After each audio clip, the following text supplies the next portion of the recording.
मुलांनो, लास्ट पिरियडला आपण पाहिलेलं की कशा प्रकारे विविध शब्द जे आहेत ते विविध भाषेमध्ये किंवा विविध भाषेतून आलेले असतात. लास्ट लेक्चरला आपण इनामदार हा शब्द पाहिलेला होता आणि नंतर आपण सुरुवात केली होती की मराठीतील आग हा शब्द संस्कृतमधील अग्नीपासून आला आहे.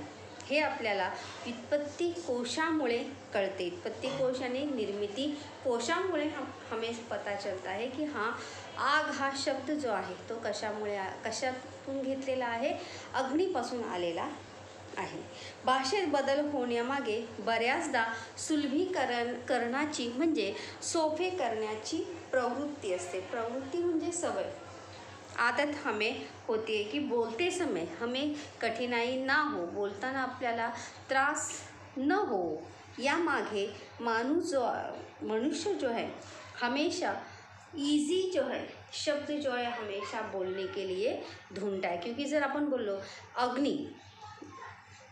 अग्नि पेटव किंवा अग्नि लागलेली आहे, तर वो बोलते समय जो है जो कठिनाई होती है उन कठिनाई को दूर करने के लिए हमेशा सहजता का जो है माध्यम या उपयोग किया जाता है. अग्निपासून हा शब्द तयार होण्यापूर्वी प्राकृत म्हणजे बोलीभाषा अग्गी हा शब्द तयार झाला. हा उच्चार सोपा होत मराठी, हिंदी यासारख्या आधुनिक भाषा त्यापासून आग तैयार झाला. मतलब अग्गी भी ये शब्द जो है उच्चार करने में थोड़ी और कठिनाई जो है वो होती थी. उस और कठिनाई को दूर करने के लिए जो है वहाँ पर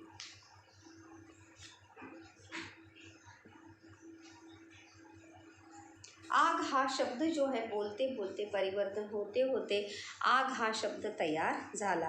कुठल्याही दोन भाषा बोलणारे भाषक जेव्हा एकमेकांच्या संपर्कात येतात तभी शब्दों का क्या होता है, आदान प्रदान, देवान घेवान यानी आदान प्रदान होती है. मतलब कुछ हिंदी के शब्द मराठी में आते हैं, कुछ मराठी के शब्द जो है वो हिंदी में आते हैं. कभी व्याकरणिक घटकांची ही देवघेव होते. तो कभी कभार ऐसा भी होता है कि व्याकरण में भी लेन देन या परिवर्तन जो है वो होता है, शब्दों का आदान प्रदान जो है वो होने लगता है. देखो, कभी हम बोलते समय कुछ मराठी शब्दों का प्रयोग जो है वो करने लगते, तो मराठी बोलने वाले कुछ शब्द का जो है हिंदी शब्दों का प्रयोग जो है वो करते. क्योंकि जैसे हम जिन लोगों के संपर्क में रहते हैं उन लोगों की भाषा का प्रभाव जो है वो हमारे ऊपर हमेशा रहता है. या सर्वांची नोंद व्युत्पत्ती कोशामध्ये पाहायला सापडते. शब्दसिद्धीमध्ये आपण हे पाहतो. शब्दसिद्धि जो है इसे व्याकरण चालवा व्याकरण का प्रकार है. मतलब उस शब्दसिद्धि यानी उस शब्द का नाम क्या है, उसके लिए कौन सा सर्वनाम यूज़ किया जाता है, उसका लिंग क्या होगा, उसका वचन क्या होगा, उसको कहा जाता है शब्द सिद्धि. यहाँ पे देखो कुछ उदाहरण भी यहाँ पर दिया है. भाषा मूळ शब्द आणि मराठी शब्द. भाषा आहे संस्कृत आणि मूळ शब्द जो आहे तुंड आहे. संस्कृतमध्ये कोणता शब्द तोंडाला काय म्हणतात, तुंड. पण मराठीमध्ये त्या शब्दाला काय म्हणतात, तोंड. काय म्हणतात, तोंड. कन्नड भाषा काय आहे, कन्नड आणि मूळ शब्द आहे तुप्प और मराठीमध्ये त्याला काय म्हणतात, तूप. तूप यानी घी, तूप यानी घी. अरबी इत्र, इतर यानी जो अतर इतर जो रहता है त्याला म्हणतात.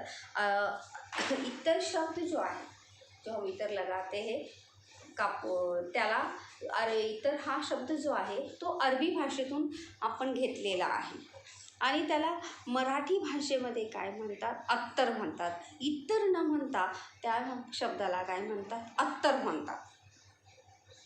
काळाप्रमाणे शब्दांच्या स्वरूपा जैसे समय बदलता है वैसे ही हमेशा शब्दों के स्वरूप में जो है वो परिवर्तन होता रहता है. त्यांच्या अर्थात त्यांच्या परस्पर संबंधात बदल होतात आणि हे बदल अपरिहार्य असतात. क्योंकि हम शुरू से लेके आज तक अभी तक वैसे ही अगर हम बोलते, जैसे घर में अगर हम देखेंगे, हमारी दादी जिस भाषा में बोलती है उसी भाषा में हमारी मम्मी बोले या हम बोले, ऐसा कभी भी होता नहीं।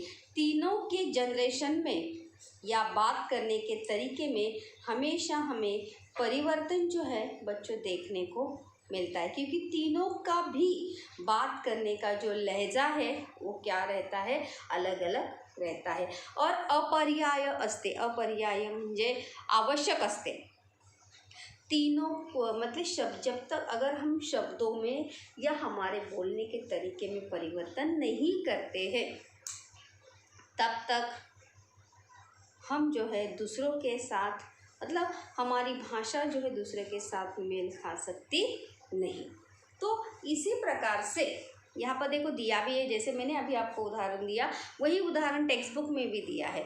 तुमचे आजी आजोबा बोलत असलेली भाषा, मतलब आपके दादा दादी जो जिस भाषा में बोलते हैं या जिस लहजे में बोलते हैं, उसी लहजे में आपके मम्मी पापा बोलते होंगे या आपके भाई बहन बोलते होंगे या आप स्वयं बोलते होंगे, ऐसा बिल्कुल भी नहीं। तीनों के भी भाषा बोलने में, शब्दों के उच्चारण में और शब्द यूज़ करने में क्या है, फ़र्क है, अंतर है। कभी कभी अगर आप देखेंगे तो हम बोलते समय ज़्यादा से ज़्यादा इंग्लिश शब्दों का भी यूज़ ज़्यादा से ज़्यादा कहते हैं। तो अगर दादी बात करती है तो दादी बात करते समय खड़ी भाषा या बोली भाषा का प्रयोग जो है वो ज़्यादा से ज़्यादा करती है। यहाँ पे देखो रिसेंटली का ही आपका ही उदाहरण यहाँ पर दिया है, तुम्ही आणि तुमच्या मित्रांमधील भाषा, उदाहरणार्थ व्हाट्सएपची भाषा। व्हाट्सएप में देखो हम हिंदी मराठी भी किस में लिखते हैं, इंग्लिश में लिखते हैं या नहीं। अगर आप व्हाट्सएप पे चैट करते हैं तो वहाँ पर देखा होगा कि हम हिंदी और मराठी या कोई भी भाषा हो वो इंग्लिश में जो है उसे लिखते हैं। तुमने खाना खाया क्या, तो कैसे लिखते हैं, TUME, इस प्रकार से उसे कहते हैं व्हॉट्सअपची भाषा। या सगळ्यात खूप फरक आहे, हे तुमच्या लक्षात आलंच असेल। और अभी अगर हम रिसेंटली में देखें तो बहुत सारे शॉर्ट फॉर्म का यूज जो है हम व्हाट्सएप पे चैट करते समय करते हैं। थैंक्स को देखो TY बोलते हैं, ऐसे बहुत सारे हैं। गुड नाइट को GN बोलते हैं, गुड मॉर्निंग को GM। तो इस प्रकार से तीनों भाषाओं में जो है हमें अंतर हमेशा देखने को मिलता है। कधी कधी पूर्वी अस्तित्वात असलेल्या एखाद्या शब्दाचा अर्थ हळूहळू बदलत जातो किंवा मूळ अर्थाबरोबरच आणखी एखादा अर्थ भाषेमध्ये स्थिरवत जातो।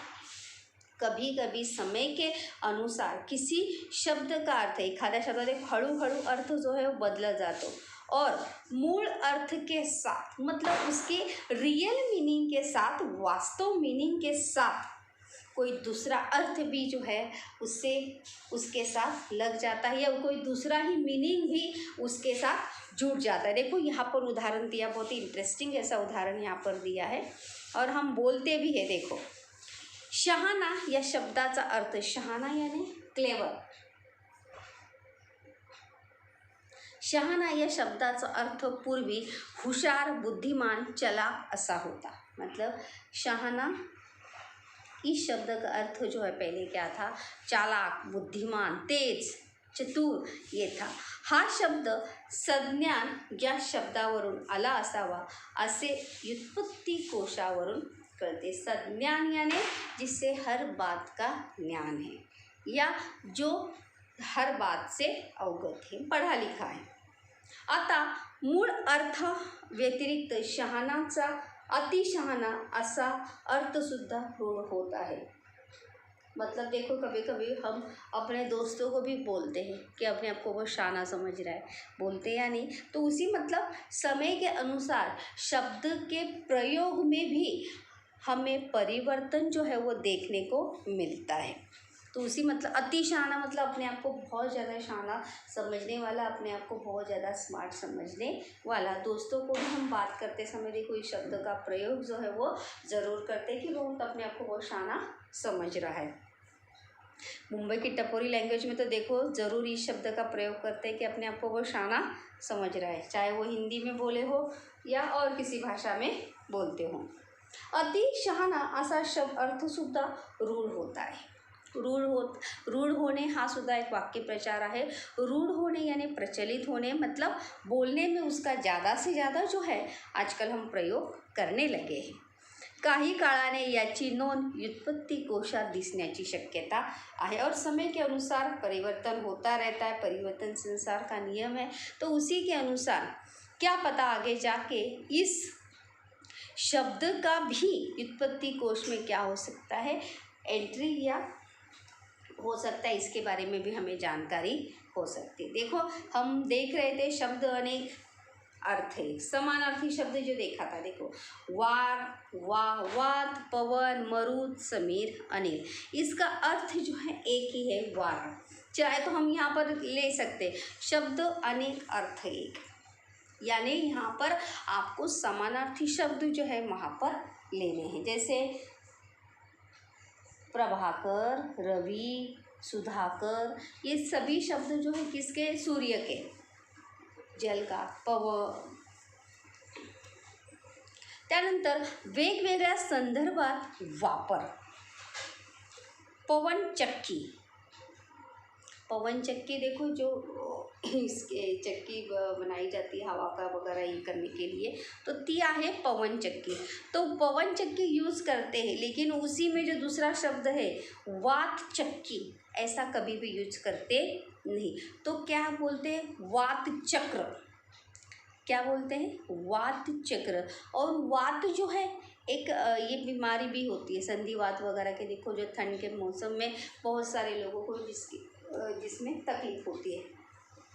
त्यानंतर नाही अनिल चक्की, मतलब उसी के शब्द है, लेकिन प्रयोग जो है उसका वैसे करते नहीं. ना ही अनिल चक्की बोलते हैं, ना ही समीर चक्र बोलते हैं. तो क्या सिर्फ पवन चक्की जो है ये शब्द जो है वहाँ पर सही है. दूसरा देखो यहाँ पे लिया है शब्द एक. शब्द यहाँ पर एक है, लेकिन उसका अर्थ जो है वो अलग अलग है. माझी पाठ दुखते आहे. पाठ यानी शरीराचा अवयव, पाठ यानी पीठ. पाठ म्हणजे काय, पीठ. हा पाठ अवघड आहे. आणि पाठ म्हणजे पुस्तकातील धडा यानी लेसन. मतलब एक ही शब्द के दो अलग अर्थ. जैसे लास्ट टाइम मैंने देखो बताया था आपको कमल. कमल ये जो है ये फूल का भी नाम है, और कमल जो है ये व्यक्ति का भी नाम जो है वो है. काठ, काठ जो आहे तो नदीचा किनारा सुद्धा आहे आणि साडीचा काठ सुद्धा होऊ शकतो. पान, पान जे आहे ते खाण्याचं पान सुद्धा होऊ शकतं, झाडाचं पान सुद्धा होऊ शकतं, आणि वहीचं पान सुद्धा होऊ शकतो. इस प्रकार से शब्द एक है, लेकिन उस एक ही शब्द के अर्थ जो है वो क्या है, अलग है. स्टूडेंट्स आगे देखते हैं हम.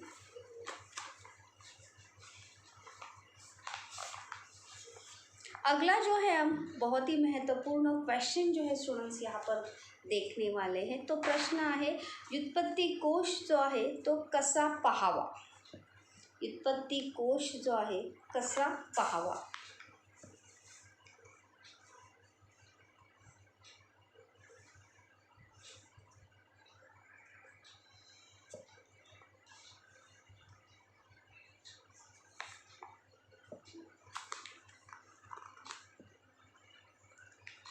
व्युत्पत्ती कोशाचे कार्य किंवा व्युत्पत्ती कोश जो आहे तो कसा पाहावा.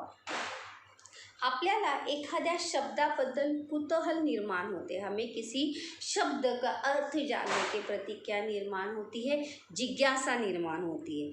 निर्माण झाले तर आपण काय पाहतो, व्युत्पत्ती कोश पाहतो. उदाहरणार्थ दिवाळी हा शब्द कुठून आला असेल, तो यहाँ पर दिवाली जो है इस शब्द की व्युत्पत्ति जो है यहाँ पर दी गई है. देखो अभी रिसेंटली मी दिवाळी झालेली आहे. दिवाळी जी आहे ती स्त्रीलिंगी आहे, ती दिवाळी, तो दिवाळी किंवा ते दिवाळी जो आहे असा शब्द प्रयोग आपण करत नाही. तर दिवाळी यहाँ पे स्त्री यानी स्त्रीलिंग. दिव्यांची रांग, एक सण, यहाँ पर उसका अर्थ जो है वहाँ पर दिया है की दिवाळीमध्ये काय असतं, दिवाळी हा जो आहे दीपोत्सव असतो, दियों का त्यौहार जो है उसे कहा जाता है. दिव्यांची रांग, एक सन, एक त्यौहार. यहाँ पे देखो दिया है दीपावली भी कहते हैं, दीपाली जैसे शब्द मात्राएं होगी। दिवाली हिंदी में जैसे दिवाली बोलते, दीपावली, दियाली बंगाली में देखो, बंगाली में दियाली बोलते हैं, उड़ीसा में दियाली बोलते, हिंदी पंजाबी में दिवाली बोलते हैं और सिंधी में दियारी बोलते हैं, गुजराती में दिवाली बोलते हैं और मराठी में भी क्या बोलते हैं उसे दिवाली ही बोलते हैं। मतलब अलग अलग भाषा में एक ही शब्दों को या एक ही शब्द का उच्चारण जो है वो किस प्रकार से किया गया है। दिवाळी हा शब्द आपण पाहिला, मूळ संस्कृत शब्द जो है वो दीपावली है। मूळ शब्द जो है वो क्या है, संस्कृत है दीपावली। संस्कृत शब्द दीपावलीचा ली रस्व, रस्व यानी छोटा, छोटी की मात्रा असला तरी मराठीत तो दीर्घ लिहितात, लेकिन मराठी में जो है उसे कैसे लिखते हैं, बड़ा ई की मात्रा लिखते हैं। या शब्दातील दी व ली दोन्ही दीर्घ आहेत, पण दिवाळी हा शब्द मराठी आहे आणि त्यात दी हा रस्व येतो, हे लक्षात घेणे आवश्यक है। कभी कभी देखो मात्राएं जो है मराठी में जो है वो अलग हो जाती है, ई की ऊ की मात्राएं जो है वो अलग हो जाती है शब्द की रचना के अनुसार, उच्चारण के अनुसार। विश्वकोशातील या शब्दाची नोंद पाहिल्यावर कंसातील मजकूर पाहताना हे नक्की काय आहे असे तुम्हाला वाटले असेल, पण ही शब्दांची लघुरूपे आहेत हे कळल्यावर आणि त्यांची मूळ रूपे समजल्यावर तुम्हाला हे सोपे वाटेल। मतलब हमें जो है बड़े आसानी से जो है वहाँ पर उसके बारे में जानकारी जो है वो हो सकती है या होगी।